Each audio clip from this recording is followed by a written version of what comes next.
Welcome to the Songs of Healing podcast with Ian Taylor, a podcast where we explore the healing elements of song and songwriting and how they are used to heal and process life experiences.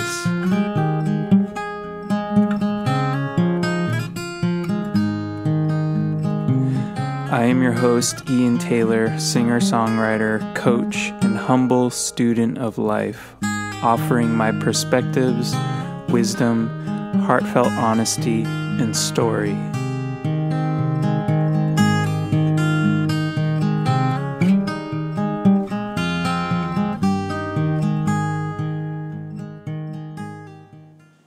So, this is an exciting episode for me. It's the third episode of this podcast, and I just released my first single on Spotify and all those platforms. It was the first, my first studio recorded album. So it's actually a very big milestone for me, very, very big moment for me. And so the song I'm going to be breaking down today is the song that I just released called It's Just a Heartache, my first single that I've been working on. This album, I've been working on for a couple of years with Plaid Dog Studios, Plaid Dog Recording, based out of Boston. And yes, this is a moment for me. Very excited about. It's been a journey to get here, to get to this point, to get to this moment, this release. I just had an amazing single release show / party at the beginning of this month. And it was at the Viper Room. That was a lot of fun. Everybody came out. It was very energetic.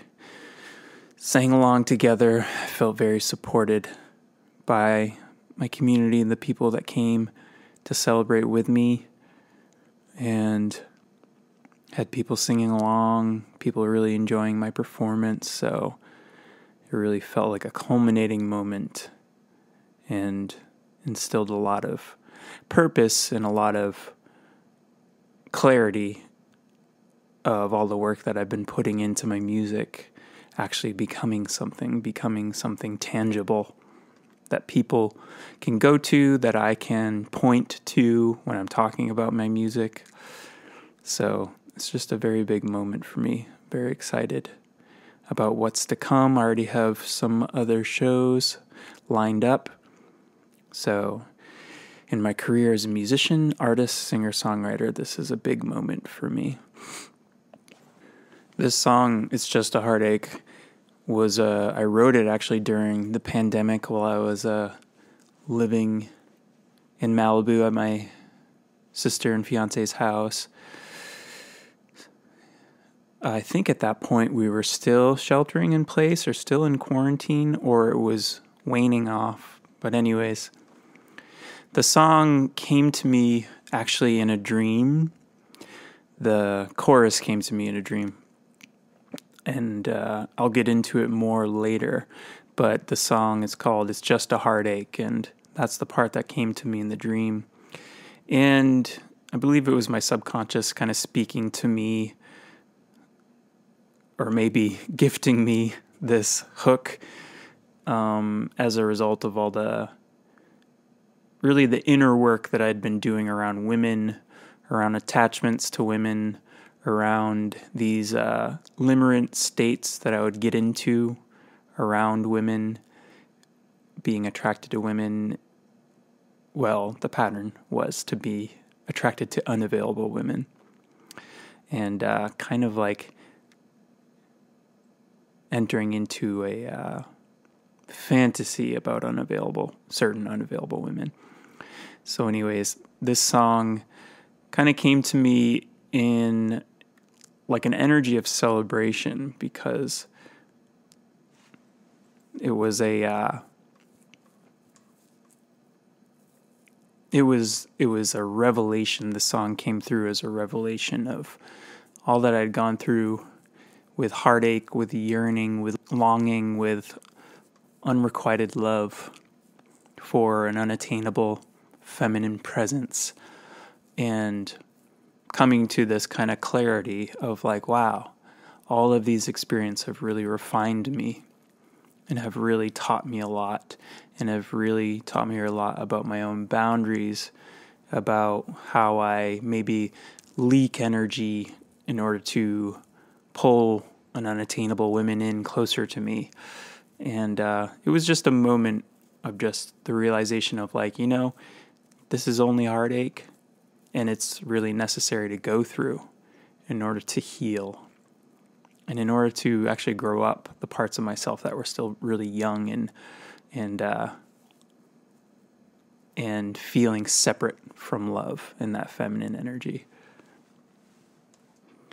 So just like in other episodes, I'm going to play through the song, and then after I play through it, I'm kind of going to break it down, just talk about where I've been coming from and what the words mean, if it's not clear already. All right, I hope you guys enjoy it.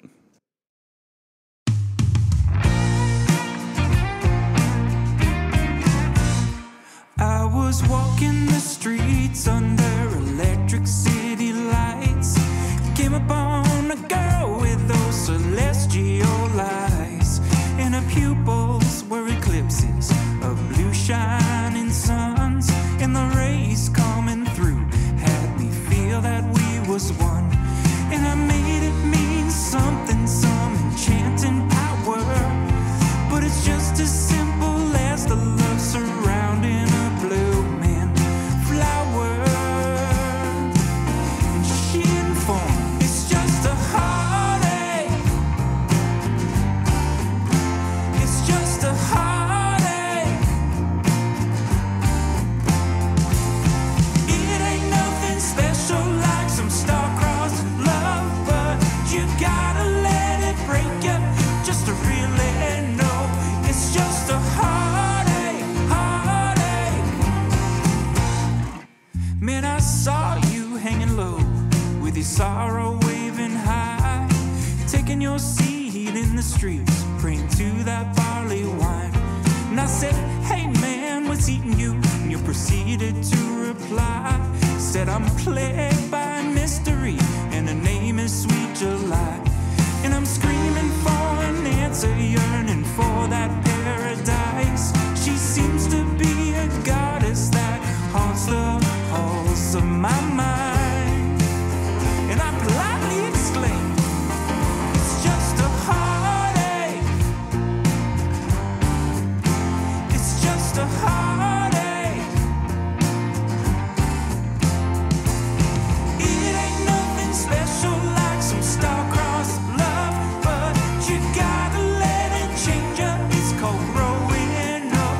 It's just a heartache, heartache. Oh yeah, yeah.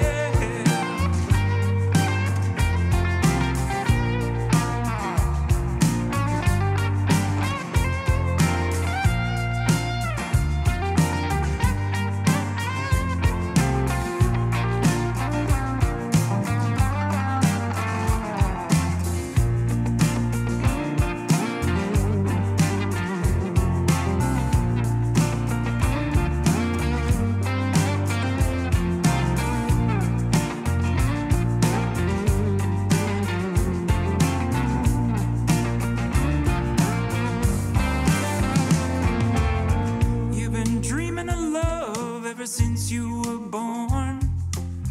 It's no wonder that you crumble under Mother Nature's scorn.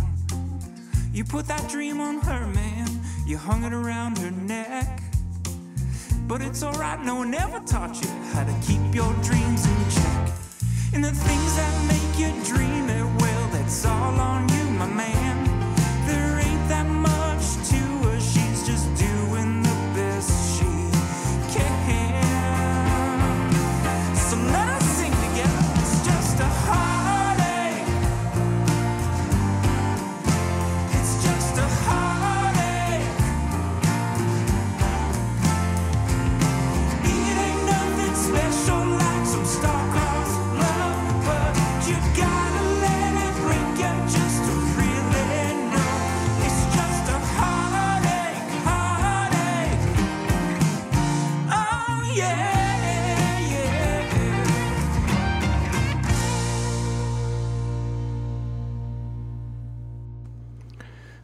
right, so it's just a heartache. That was it. It's so amazing to listen to my music professionally recorded, mixed, and mastered. And yeah, a lot went into that song. And just a little backstory to how this recording was possible, came about. So during the pandemic, I was actually putting a lot of my focus and energy into developing a coaching practice. And I had just gone through school in spiritual psychology and at the University of Santa Monica. And so I was ready to launch into a coaching practice, helping others, especially at that time during the pandemic. A lot of people needed help, so it was actually kind of easy to get into it because I would just put words out on Facebook, and a lot of people would respond and want to use my services as a coach. And actually, in that program, we had a end of the year project. It was kind of a heartfelt project that we committed to throughout the school year, and mine was around coaching. And I've been a singer-songwriter musician since I was 16. So working on that craft for a really long time, and it's where my heart and passion is. And I kind of was putting it aside while I was doing coaching. Still doing it, still engaged in it, but kind of just trying to build up this coaching thing. And the big clear message that I got during this year-long project, end of the year project, I did it around my coaching offering. But when I presented for the class what my project was, my coaching, actually what came really true and clear for me was that I really just wanted to be focusing on my music. So I went through a phase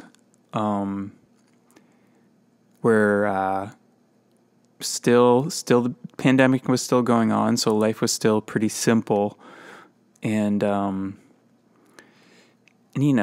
pandemic, there was a lot of facing ourselves. There was a lot of depression that I was dealing with, low energy, daily repetitions, not much shifting out of my schedule, needing to go for walks a lot in the neighborhood in order to maintain my sanity. And at that time, music came back in really strong for me around when I had that realization with the end of the year project. And I spent a lot of time at night just watching these Gillian Welch and David Rawlings videos of them performing live. And if you don't know about these musicians, I mean, they're like the ultimate like Americana. They kind of like started Americana, I feel like, or they started like what folk country became Americana. So anyways, just amazing songwriters, amazing players, and amazing performers. And I just really fell in love with their songs and the performance and just the whole, I want to say the whole fantasy of being on the road playing music as a professional musician, and how that has been in me for most of my adult life. And deciding to go into this coaching was kind of like I was struggling with it, because I was like feeling like I needed to do either or, but also realized that there was something inside of me still that had been really scared around really stepping deeply into music and claiming I'm a songwriter, claiming I'm a musician. So even though a large part of me had already claimed that, just even the way I process life and my own emotions and how I love singing and how I love songwriting and how I love the whole medium and how I've spent my 20s and all of my 30s working on this stuff. You know, I released 3 self-produced like home studio albums in my 30s when I was living in Oakland, and that was a huge cathartic experience for me. But more related to my struggle with music and as standing up as a musician in the world, it's been more like what has simultaneously informed that desire, that passion, has been this need to be seen, this need to express myself, because I spent a childhood feeling neglected and feeling unexpressed in my authenticity. So that having that unmet need kind of deep within drove me to want to express myself through music, through songwriting, through that creative form of passion and truth, because to me, songwriting was the most honest someone could be about themselves or about the world. And so I always struggled with this simultaneous passion and drive to create, to write songs, and also to stay hidden, to stay invisible. And an unconscious fear of ridicule was or has been deep inside of me. That's also why this moment of me releasing this music is a really big moment for me, because it is kind of me stepping into the world like, hey, everybody, this is what I did. This is who I am. This is what I worked on. But back to the story of when I found this recording studio and when I was in that moment in the pandemic. I was very intrigued and very interested and very impassioned by Gillian Welch and David Rawlings' performance, and just really feeling the deep desire to fulfill this dream. And I actually had a dream one night. And dreams are always pretty profound for me. I always have pretty landmark dreams that inform a lot of my life. And I had a dream that I was in this like Western bar somewhere, maybe in like Louisiana or down south or something, and David Rawlings was there, and you know, it was like a music scene. It was like there was something going on there around music, you know, and it felt like it was music industry activity. And David Rawlings was there, and I remember talking to him about being a musician or wanting to be a musician. And in the dream, I was expressing to him that I've always wanted this, but I've been terrified of it. And I remember in the dream when I said that to him, I just started crying. And to me, that was a huge indication of some truth was actually bubbling up inside of me from that dream. And just admitting that there's this fear of the whole life of a musician, whatever that fantasy is for me, or whatever that projection I have on it is, rather than the actual doing it. And I remember in the dream, David Rawlings kind of just gave me his blessing. He was like, because I remember in the dream I was kind of asking him like, do you think I could do what you do? And which was like, you know, go and play these gigs at bars or just live that music lifestyle, you know, that touring musician, road songwriter, performer lifestyle. And I remember in the dream he said like, yeah, you can do it, but you're going to do your own thing. And that's all I really remember from the dream. But I just remember it being very profound when I had it. And around that time, I was of course, scrolling like social media, and as we were doing during the pandemic, and I came across this ad for this recording studio that was offering a competition: submit your music, submit your songs, and win studio time and win an all expense paid trip to Boston to record in a state-of-the-art professional recording studio. And I submitted my songs to them. I actually submitted the songs from the albums I recorded in Oakland some years before that. That was like 2015 that I did that. And I submitted these 2021 to this recording studio. They got back to me, had a interview with them, a call with them, and they wanted to work with me. They liked what I was doing, I was kind of like I was floored by it, because I was like, I'd never really won a contest or anything before in my life. But yeah, they wanted to work with me. They really liked my sound and the potential of making a professional recording.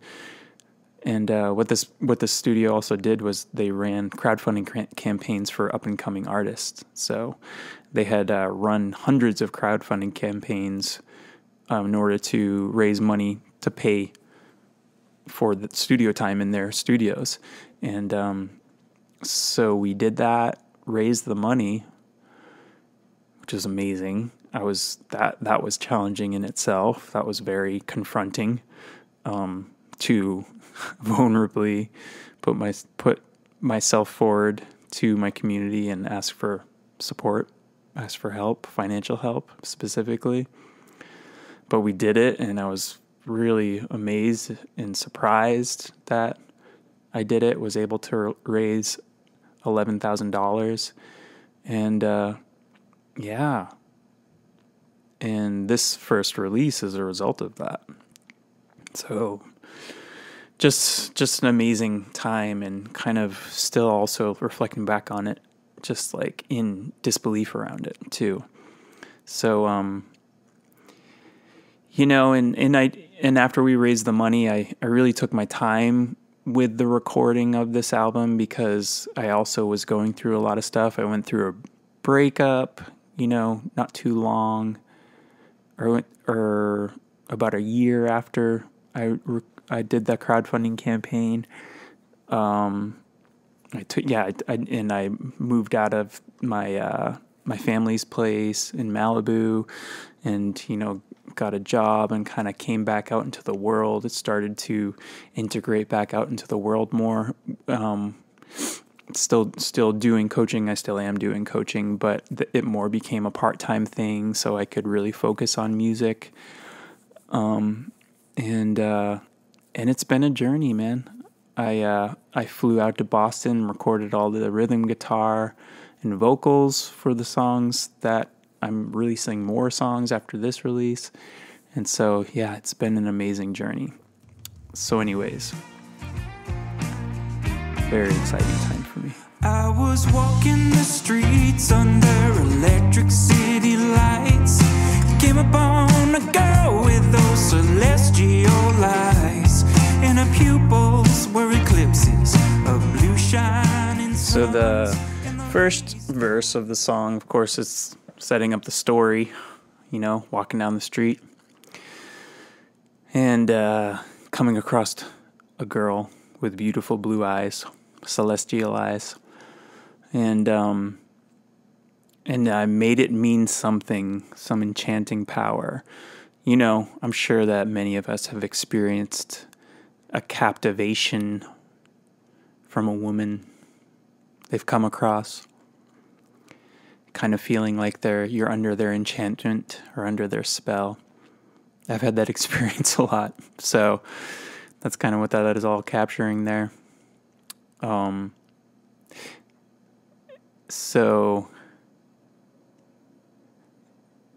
And how she informed me, it was kind of like she was telling the future for me. She informed me that it's just a heartache. Man, I saw you hanging low with your sorrow waving high, taking your seat seat in the streets, praying to that barley wine. And I said, hey man, what's eating you? And you proceeded to reply, said I'm plagued by mystery, and her name is Sweet July. And I'm screaming for an answer, yearning for that paradise. She seems to be a goddess that haunts the halls of my mind. And I politely exclaim. So that second verse, it's like it's really me having seeing it in others, seeing it in other men. You know, the perception has shifted into seeing another suffer with the enchantment of a woman, with the fantasy of a woman, with feeling intoxicated by her energy, her presence. And it's me. I mean, of course, it's me. It's my experience. But also my experience I found to be sitting in many men's groups, listening to other men's stories with experiences with women, that there's a universal experience of longing for women feeling under their spell. So, yeah, and how, it can, among a conglomeration of many things, addictions or whatnot, it's a form of addiction I've discovered, sex and love addiction or whatnot, this kind of limerence towards women, this limerence towards unattainable women, and how it can drive one to be down in the dumps, to kind of feel drunken on the streets, laid on the sidewalk, drunk on barley wine, and just feeling that deep longing for the union of women, of a woman, of that feminine energy, I've written other places in my songs, and this is my experience too, that I think it's a misplaced desire for God, actually, for the union with the divine, and how I think that there is something spiritual about being caught in that longing, being caught in that desire for oneness, that desire for maybe it's like that desire to unify with Earth, with Mother Nature, with femininity. But it all boils down to a man, feeling the desire to unify with that energy inside of himself, I believe. And how, I think that through neglect, growing up in a neglectful household, alcoholic household, where my mother was very distracted, very stressed out, and very much in preoccupation around the stresses happening with my father, who was an alcoholic, my sister, who was going through a lot of intense trials in her teenage years, intense, adolescent drama, and just by happenstance of all of that going on, I took on neglect, or unconsciously I learned how to take care of myself, and also learned how to yearn for that nurturance, yearn for that feminine, motherly nourishment that every child actually needs, needs a good dose of that in order to feel safe and secure. We also need a healthy masculine energy inside too. I do think that when there's absent masculine energy, especially in a boy and a girl's life, that there's an overemphasis on the mother. And so I think it sets one up unconsciously to yearn for that loving, that feminine loving, especially if the world feels dangerous, which to a lot of young people, this world feels very dangerous. So it's just all, I was going to say misstep in parenting.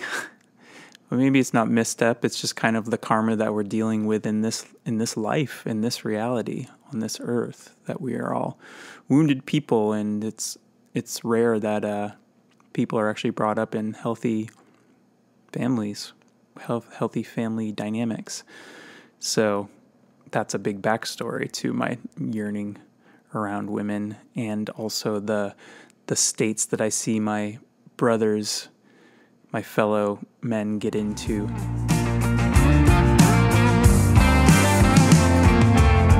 You've been dreaming of love ever since you were born.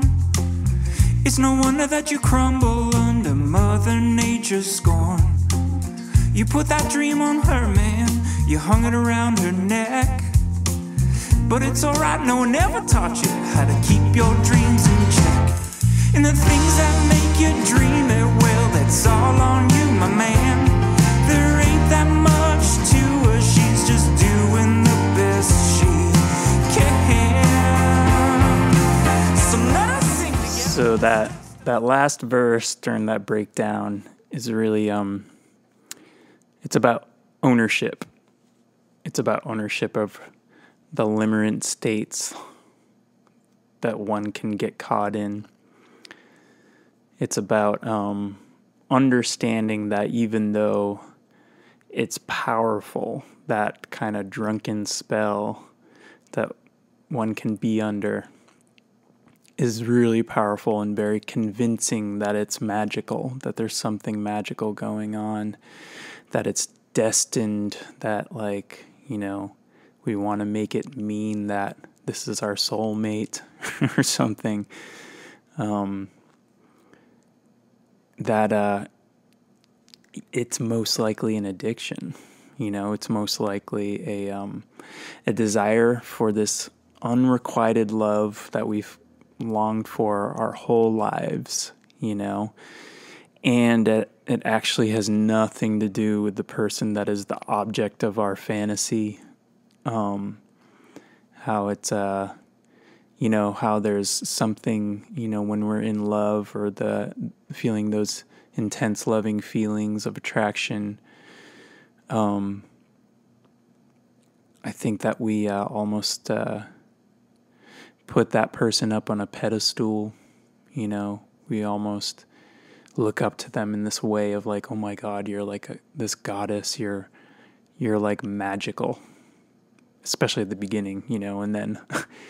And then, of course, I've had the experience of going, towards someone that I have this intense fantasy desire for, even though there's red flags and they're probably not a good option for me as far as having a safe, healthy relationship. I've gone towards some people, women like that, and have, started relationships with them and realized like, oh, this isn't going to work, It's actually like this fantasy and this projection that I was putting on this person is not actually it's not reality, There was something inside of me that was really making it magical. And it was so seductive. It was so intense. Like, it was so like, I needed it. I needed to attain it, and it was them. It was their specific magic, and it was like, yeah, they were this drug that I needed to have. So, so that last verse is really about kind of taking them off the pedestal, taking them off of that mantle, and just realizing like, they're just trying to do the best they can as well. They're just, they're human like I am. And, yeah. And what you're going through or what you need to fully process is actually heartache, is actually that great grief and that great pain of feeling neglected and feeling like love is unattainable, and find our own value. Really, that's the very important piece here, is finding our own value, finding our own sense of purpose, finding our own contentment, finding people in our lives that we feel connected to, that can help heal and fulfill that place where we've felt very neglected from childhood. So this heartache is just really refining us into that direction, growing us up. It's just a heartache. It ain't nothing special like some star-crossed love, but you gotta let it break you just to really know. It's just a heartache, heartache. Oh yeah, yeah.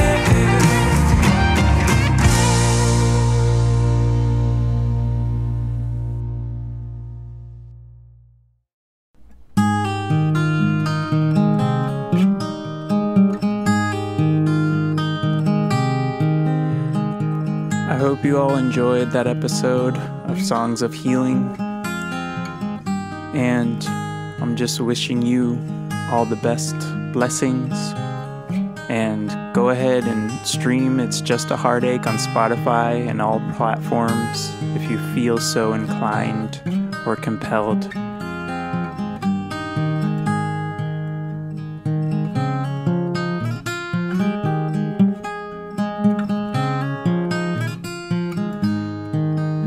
Much grace to you all throughout this week. And may the light be with you always.